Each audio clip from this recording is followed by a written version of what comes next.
মুসলিম কোনদিন মন মতো চলতে পারে না। শতদিন বলেছি, ইসলাম ধর্ম মানে এক গিলাস পানি পান করলে 5টা বিধান লাগে।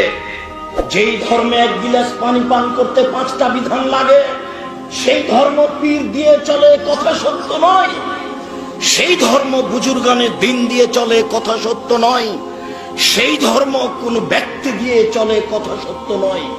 যেই ধর্মে এক গ্লাস পানি পান করতে 5টা বিধান লাগে। 1 বিসমিল্লাহ, 2 ডান হাত, 3 শ্বাস, 4 বসে, 5 পান শেষে আলহামদুলিল্লাহ। মানুষ তার ইচ্ছা মতো চলতে পারে না। রাসূল সাল্লাল্লাহু আলাইহি ওয়াসাল্লাম বলেন, হুজবাতিন নার বিশাওয়াত ও হুজবাতিল জান্নাত বিমাকারিহি। মন মতো চলে যে জাহান্নামে যাবে সে, ইচ্ছা মতো চলে যে জাহান্নামে যাবে সে। এক তিতিক্ষা করে মনের বিরোধিতায় চলে যে জান্নাতে যাবে সে।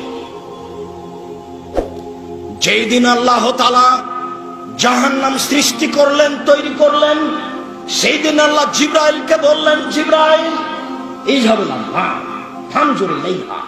জিবরাইল তুমি জাহান্নামের নিকটে যাও, জাহান্নামকে দেখো।